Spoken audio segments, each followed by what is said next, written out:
ಅಶ್ವವೇಗ ನ್ಯೂಸ್ಗೆ ಸ್ವಾಗತ. ನಾನು ಪಲ್ಲವಿ ಭಟ್. ಮುಂಗಾರು ಎಂಟ್ರಿಗೂ ಮುನ್ನ ತಮಿಳುನಾಡು ಖ್ಯಾತಿ ತೆಗೆದಿದೆ. ಇದಕ್ಕೆ ಸಂಬಂಧಪಟ್ಟಂತೆ ಬ್ರೇಕಿಂಗ್ ಬರ್ತಾ ಇದೆ, ನೋಡ್ಕೊಂಡು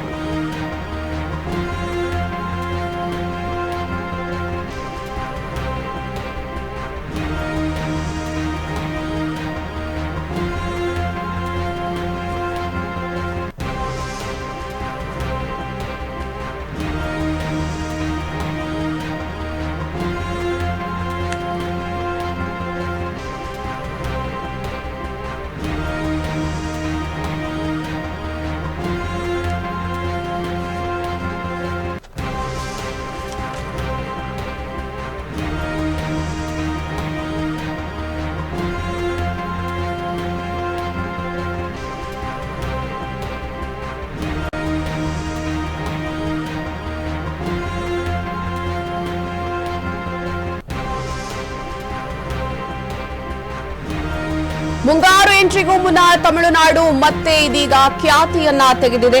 ಕಾವೇರಿ ನೀರಿಗಾಗಿ ತಮಿಳುನಾಡು ಮತ್ತೊಮ್ಮೆ ಇದೀಗ ಖ್ಯಾತಿಯನ್ನ ತೆಗಿತಾ ಇರುವಂತಹದ್ದು. ತಮಿಳುನಾಡಿಗೆ 2.5 ಟಿಎಂಸಿ ನೀರನ್ನ ಹರಿಸಲು ಸೂಚನೆಯನ್ನ ಕೊಡಲಾಗಿದೆ. ಕಾವೇರಿ ನೀರು ನಿರ್ವಹಣಾ ಪ್ರಾಧಿಕಾರ ಈ ಒಂದು ಸೂಚನೆಯನ್ನ ಕೊಟ್ಟಿದೆ. ಜಲಾಶಯಗಳಲ್ಲಿ ನೀರಿದೆ ಅಂತ ತಮಿಳುನಾಡು ವಾದವನ್ನ ಇದೀಗ ಮಾಡ್ತಾ ಇದೆ. ಕರ್ನಾಟಕದ ಅಗತ್ಯತೆಗಳಿಗೆ ಕೇವಲ 4 ಟಿಎಂಸಿ ನೀರು ಸಾಕು ಅಂತ ಹೇಳಲಾಗ್ತದೆ. ಕರ್ನಾಟಕದ ಮುಖ್ಯ ಅಣೆಕಟ್ಟುಗಳಲ್ಲಿ 19.17 ಟಿಎಂಸಿ ನೀರು ಇದೆ. ಹೀಗಾಗಿ ಕರ್ನಾಟಕ ನಮಗೆ ಕಾವೇರಿ ನೀರನ್ನ ಹರಿಸಬೇಕು ಅಂತ ತಮಿಳುನಾಡು ಇದೀಗ ಮತ್ತೊಮ್ಮೆ ಖ್ಯಾತಿಯನ್ನ ತೆಗೆದಿದೆ. ಈ ವರ್ಷ ಸಾಕಷ್ಟು ಮಳೆಯಾಗುವ ಮುನ್ಸೂಚನೆ ಸಿಕ್ಕಿರುವ ಒಂದು ಹಿನ್ನೆಲೆಯಲ್ಲಿ ತಮಿಳುನಾಡು ಈ ಖ್ಯಾತಿಯನ್ನ ತೆಗೆದಿರುವಂತಹದ್ದು. ಸದ್ಯಕ್ಕೆ 6 ಟಿಎಂಸಿ ನೀರನ್ನ ತಕ್ಷಣ ಬಿಡಬೇಕೆಂದು ಪಟ್ಟು ಕೂಡ ಹಿಡಿದಿದೆ. ಒಟ್ಟಾರೆ ಕುಡಿಯಲು ನೀರಿಲ್ಲದೆ ಕನ್ನಡಿಗರು ಪರದಾಡುವ ಒಂದು ಸಮಯದಲ್ಲಿ ತಮಿಳುನಾಡು ಕಾವೇರಿ ನೀರಿಗಾಗಿ ಖ್ಯಾತಿಯನ್ನ ತೆಗಿತಾ ಇದೆ. ನೀರು ಬಿಡುವ ವಿಚಾರಕ್ಕೆ ನವದೆಹಲಿಯಲ್ಲಿಂದು CWMA ಸಭೆ ಕೂಡ ನಡೆಯಿತು. ಆ ಒಂದು ಸಭೆಯಲ್ಲಿ 2 ರಾಜ್ಯಗಳು ಹಾಗಾಗಿ ಮಾತಾಡಿದ್ದು ಏನು ಅಂತ ನೋಡೋದಾದ್ರೆ, ಒಟ್ಟಾರೆ ರಣಭೀಕರ ಬರದಿಂದ ಕಂಗೆಟ್ಟಿದ್ದ ಕರುನಾಡಲ್ಲಿ ಇದೀಗ ಮುಂಗಾರು ಮಳೆ ಆಗಮನ ಆಗಿದೆ. ಹಾಗೆಯೇ ಅಲ್ಪ ಸ್ವಲ್ಪ ಮಳೆ ಆಗ್ತಾ ಇದೆ. ಆ ಒಂದು ಮಳೆಯ ಹಿನ್ನೆಲೆಯಲ್ಲಿ ತಮಿಳುನಾಡಿಗೆ ಈಗ 2.5 ಟಿಎಂಸಿ ನೀರನ್ನ ಹರಿಸಲು ಇದೀಗ ಕಾವೇರಿ ನೀರು ನಿರ್ವಹಣಾ ಪ್ರಾಧಿಕಾರ ಒಂದು ಸೂಚನೆಯನ್ನ ಕೊಟ್ಟಿದೆ. ಕರ್ನಾಟಕದ ಡ್ಯಾಂಗಳು ಇನ್ನೂ ಕೂಡ ತುಂಬಿಲ್ಲ. ಸ್ವಲ್ಪ ಮಟ್ಟಿಗೆ ಕುಡಿಯೋಕಾದ್ರೂ ನೀರು ಸಿಗುತ್ತಪ್ಪ ಅನ್ನುವಷ್ಟರಲ್ಲೇ ತಮಿಳುನಾಡು ಇದೀಗ ಮತ್ತೊಮ್ಮೆ ಖ್ಯಾತಿಯನ್ನ ತೆಗೆದಿರುವಂತಹದ್ದು. ಪ್ರತಿ ಬಾರಿ ಮುಂಗಾರು ಮಳೆ ಎಂಟ್ರಿ ಆದ ಕೂಡಲೇ ತಮಿಳುನಾಡು ಇದೇ ರೀತಿಯ ಖ್ಯಾತಿಯನ್ನ ತೆಗೆಯೋದು. ಕಾವೇರಿ ನೀರು ಬಿಡಿ ಅಂತ ತಮಿಳುನಾಡು ಕಿರಿಕನ್ನ ಆರಂಭಿಸಿದೆ.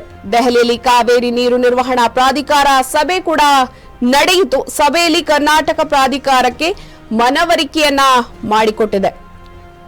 2 ರಾಜ್ಯಗಳ ಮನವಿ ಬಳಿಕ ಪರಿಸರ ಮತ್ತು ಕನ್ನಡಿಗರ ಕುಡಿಯುವ ನೀರಿನ ಆದ್ಯತೆಯನ್ನ ನೋಡಿಕೊಂಡು ತಮಿಳುನಾಡಿಗೆ ನೀರು ಬಿಡುವಂತೆ ಈಗ CWMA ನಿರ್ದೇಶನವನ್ನ ಕೂಡ ಕೊಟ್ಟಿದೆ. CWMA ಸಭೆಯಲ್ಲಿ 2 ರಾಜ್ಯಗಳು ಕೂಡ ಕಾವೇರಿ ನೀರಿನ ವಿಚಾರವಾಗಿ ವಾದವನ್ನ ಕೂಡ ಮಂಡಿಸಿದೆ.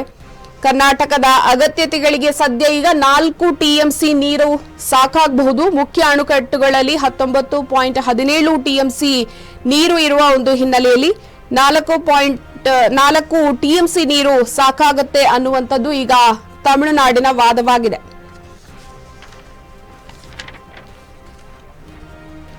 ಇದಕ್ಕೆ ಸಂಬಂಧಪಟ್ಟಂತೆ ಹೆಚ್ಚಿನ ಮಾಹಿತಿಯನ್ನ ಕೊಡೋದಿಕ್ಕೆ ಡೆಸ್ಕ್ ಲೈವ್ ನಿಂದ ನೇರ ಸಂಪರ್ಕದಲ್ಲಿದ್ದಾರೆ ವಿನೋದ್. ವಿನೋದ್,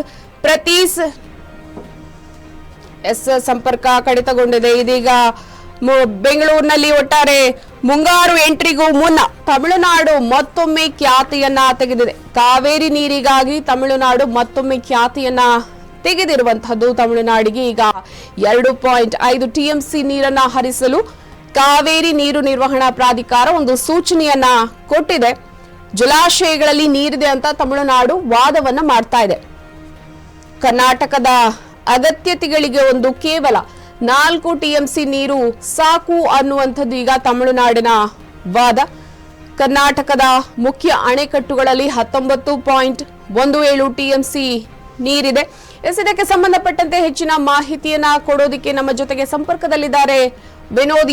ವಿನೋದ್, ಏನಿದು ಕಾವೇರಿ ನೀರಿಗಾಗಿ ಈಗ ಮತ್ತೊಮ್ಮೆ ತಮಿಳುನಾಡು ಖ್ಯಾತಿಯನ್ನ ತೆಗಿತಾ ಇರುವಂತದ್ದು? ಅಂದ್ರೆ ಪ್ರತಿ ಸಲ ಇದೇ ರೀತಿ ರಾಜ್ಯಕ್ಕೆ ಈ ರೀತಿಯ ತೊಂದರೆಯನ್ನ, ಅಂದ್ರೆ ಮುಂಗಾರು ಮಳೆ ಎಂಟ್ರಿ ಆಗುವ ಈ ಒಂದು ಸಂದರ್ಭದಲ್ಲಿ ಪ್ರಮುಖವಾಗಿ ತಮಿಳುನಾಡು ಖ್ಯಾತಿಯನ್ನ ತೆಗೀತಾ ಇದೆ. ಏನಿದೊಂದು ಅಪ್ಡೇಟ್ಸ್?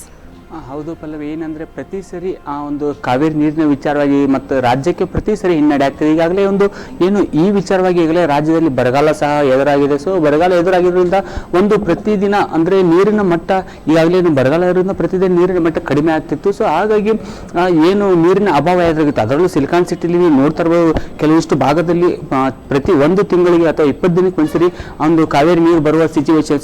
ಸೊ ಇಂಥ ಒಂದು ಪರಿಸ್ಥಿತಿಯಲ್ಲೂ ಸಹ ಒಂದು ತಮಿಳುನಾಡು ನಮಗೆ ನೀರು ಬಿಡಬೇಕು ಅಂದ್ಬಿಟ್ಟು ಏನು CWMA ಅಂದ್ರೆ ಕಾವೇರಿ ನೀರು ನಿರ್ವಹಣಾ ಪ್ರಾಧಿಕಾರಕ್ಕೆ ಒಂದು ಮನವಿ ಮಾಡ್ತೀವಿ. ಆದ ನಂತರ ನಿನ್ನೆ ಮಂಗಳವಾರ ಈ ಬಗ್ಗೆ ಒಂದು ಸಭೆ ಇತ್ತು, ಡೆಲ್ಲಿಯಲ್ಲಿ ಒಂದು ಸಭೆ ಇತ್ತು. ಈ ಪೈಕಿ ಒಂದು ರಾಜ್ಯ ನಾಯಕರ ಅಂದ್ರೆ ರಾಜ್ಯದ ಜಲ ಸಂಪನ್ಮೂಲ ಇಲಾಖೆ ಕಾರ್ಯದರ್ಶಿ ಆಗಿರ್ತಕ್ಕಂಥ ರಾಕೇಶ್ ಸಿಂಗ್ ಅವರ ನೇತೃತ್ವದಲ್ಲಿ ಒಂದು ಅಧಿಕಾರಿಗಳು ನಿಯೋಗ ಹೋಯಿತು. ಹಾಗೆ ಅದೇ ರೀತಿ ತಮಿಳುನಾಡಿನ ಸಹ ಅಧಿಕಾರಿಗಳು ನಿಯೋಗ ಬಂದಿತ್ತು. ಆ ಒಂದು ಕಾವೇರಿ ನೀರು ನಿರ್ವಹಣಾ ಪ್ರಾಧಿಕಾರ ಏನಿದೆ ಸಭೆಯಲ್ಲಿ ಒಂದು ಸಭೆ ಮಾಡಿ ಆ ಒಂದು ಸಭೆ ನಂತರ ಒಂದು ಕರ್ನಾಟಕಕ್ಕೆ ಒಂದು ಸೂಚನೆ ಇರುತ್ತೆ.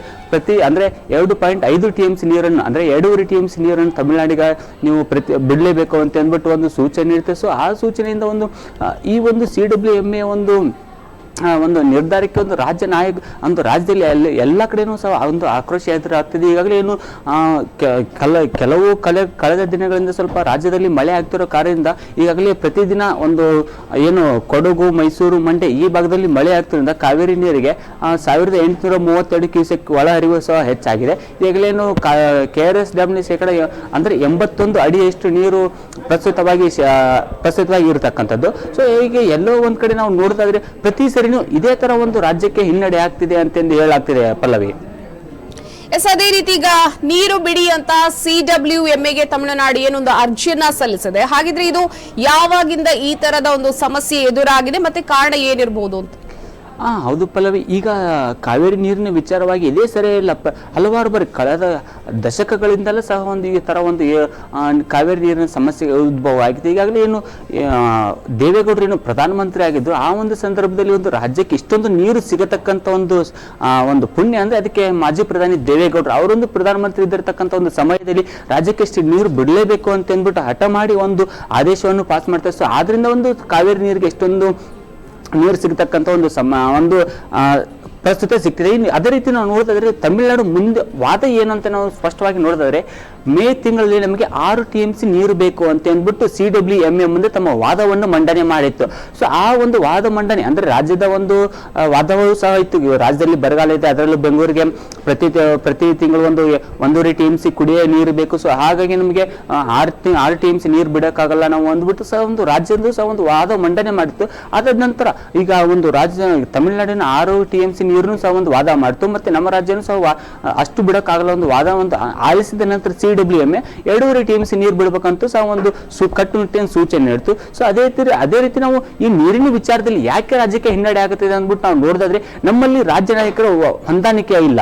ಒಂದು ಎರಡನೇದಾಗಿ ಅದೇ ನಾವು ಬೇರೆ ಆಗ ಕೃಷ್ಣಾ ನದಿ ನೀರಿನಿಂದಲೂ ಸಹ ಒಂದು ತ್ಯಾಜ್ಯ ಅಂದ್ರೆ ನಮ್ಗೆ ಹೊರ ರಾಜ್ಯಕ್ಕೆ ಅಂದ್ರೆ ಮಹಾರಾಷ್ಟ್ರದ ಜೊತೆ ನಮ್ಮ ಅಂದ್ರೆ ಇದು ನಡೆಯುತ್ತೆ. ಏನಾಗ ಕೋರ್ಟ್ ವಿಚಾರ ಮೆಟ್ಲು ಇರುತ್ತೆ, ಮತ್ತೆ ತುಂಗಭದ್ರ ವಿಚಾರವಾಗಿ ಆಂಧ್ರದ ಜೊತೆ ನಾವು ಕೋರ್ಟ್ ಮೆಟ್ಲು ಇರ್ತೀವಿ. ಸೊ ಎಲ್ಲೇ ಒಂದು ರೀತಿ ನಾವು ರಾಜ್ಯ ನಾಯಕರು ಹೊಂದಾಣಿಕೆ ಇಲ್ಲ, ರಾಜಕೀಯನೇ ಮುಖ್ಯವಾಗಿರ್ತದೆ ಹೊರತು ಆದ್ರೆ ಇಲ್ಲಿ ಜನರ ಹಿತಾಸಕ್ತಿ, ರಾಜ್ಯದ ಹಿತಾಸಕ್ತಿ, ರೈತರ ಹಿತಾಸಕ್ತಿ ಅಂತಕ್ಕಂಥ ರಾಜ್ಯದ ನಾಯಕರು ಮರ್ತಿದ್ದಾರೆ. ಇನ್ನು ಅದೇ ತರ ನಾವು ತಮಿಳುನಾಡಿನಲ್ಲಿ ನಾವು ನೋಡ್ತಿದ್ರೆ ತಮಿಳುನಾಡು ರಾಜಕೀಯ ಮಾಡೋ ಟೈಮಲ್ಲಿ ರಾಜಕೀಯ ಮಾಡ್ತಾರೆ, ಜನರ ಹಿತಾಸಕ್ತಿ ನೋಡೋ ಟೈಮಲ್ಲಿ ಜನರ ಹಿತಾಸಕ್ತಿ ನೋಡಿಕೊಂಡು ಪಕ್ಷಾತೀತವಾಗಿ ಒಂದಾಗ್ತಾರೆ. ಸೊ ಅದೇ ರೀತಿ ರಾಜ್ಯದಲ್ಲಿ ಈ ತರ ಇಲ್ಲ. ಯಾಗಲೇ ನಾವು ಏನು ಕಳೆದ ವರ್ಷ ಕಾವೇರಿ ನೀರಿನ ವಿಚಾರವಾಗಿ ಪ್ರತಿಭಟನೆ ನಡೆಯಿತು, ಕರ್ನಾಟಕ ಬಂದಾಯಿತು, ಪ್ರತಿಭಟನೆ ನಡೆಯಿತು. ಆ ಒಂದು ಸಂದರ್ಭದಲ್ಲಿ ಕೇವಲ ಅಷ್ಟೊಂದು ನೀರಿನ ಅಭಾವ ಇರೋ ಕಾಲದಲ್ಲಿ ಕೇವಲ ಒಂದು ನಮ್ಮ ರಾಜ್ಯ ನಾಯಕರು, ಮುಖ್ಯಮಂತ್ರಿಗಳು, ಉಪಮುಖ್ಯಮಂತ್ರಿಗಳು ಸೇರಿ ಕೇವಲ ಒಂದು ಸರ್ವಪಕ್ಷಗಳ ಸಭೆ ಕರ್ತಾರೆ. ಅದನ್ನು ಹೊರತು ಬಿಟ್ಟರೆ ಇದುವರೆಗೂ ಅದಾದ ನಂತರ ಯಾವುದೋ ಒಂದು ಸರ್ವಪಕ್ಷಗಳ ಸಭೆ ಕರೀಲಿಲ್ಲ. ಕಾವೇರಿ ನೀರಿನ ವಿಚಾರವಾಗಿ ಒಂದು ಕಟ್ಟುನಿಟ್ಟಿನ ಕ್ರಮ ಕೈಗೊಳ್ಳಿಲ್ಲ. ಸೊ ಹೀಗಾಗಿ ಜನರು ಒಂದು ಟೀಕೆಯನ್ನು ಮಾಡ್ತಿದ್ದಾರೆ. ಈ ಒಂದು ಜನರು ಟೀಕೆ ಮಾಡಿದ ಒಂದು ಕಡೆ ಆದ್ರೆ ರಾಜಕೀಯ ನಾಯಕರು ಒಂದು ಟೀಕೆ ಮಾಡ್ತಾರೆ. ಯಾಕೆ ಈಗಾಗಲೇ ಒಂದು ತಮಿಳುನಾಡು ಸರ್ಕಾರ ಇಂಡಿಯಾ ಮೈತ್ರಿಕೂಟ ಏನು UPA ಸರ್ಕಾರ ಅಂದ್ರೆ UPA ಒಂದು ಮೈತ್ರಿಕೂಟ ಏನಿದೆ ಆ ಒಂದು ಮೈತ್ರಿಕೂಟದಲ್ಲಿ ತಮಿಳುನಾಡಿನ MK ಸ್ಟಾಲಿನ್ ಸಹ ಒಂದು ಇಂಡಿಯಾ ಮೈತ್ರಿಕೂಟದಲ್ಲಿದ್ದಾರೆ. ಸೊ ಹಾಗಾಗಿ ಇವರಿಗೆ ರಾಜ್ಯ ಕಾಂಗ್ರೆಸ್ ನಾಯಕರಿಗೆ ತಮ್ಮ ಮೈತ್ರಿಕೂಟ ಹೆಚ್ಚಾಯ್ತು ಹೊರತು ರಾಜ್ಯದ ಹಿತಾಸಕ್ತಿ ಆಗಲಿ ರೈತರ ಹಿತಾಸಕ್ತಿ ಆಗಲಿ ಈ ಒಂದು ನಾಯಕರಿಗೆ ಕಾಣಲಿಲ್ಲ.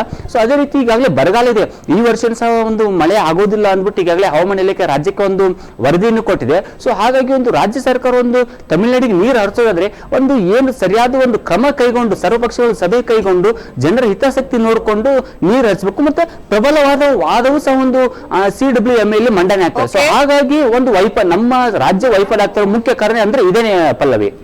ಓಕೆ, ಧನ್ಯವಾದ ವಿನೋದ್ ನಿಮ್ಮೆಲ್ಲ ಅಪ್ಡೇಟ್ಸ್ಗಾಗಿ.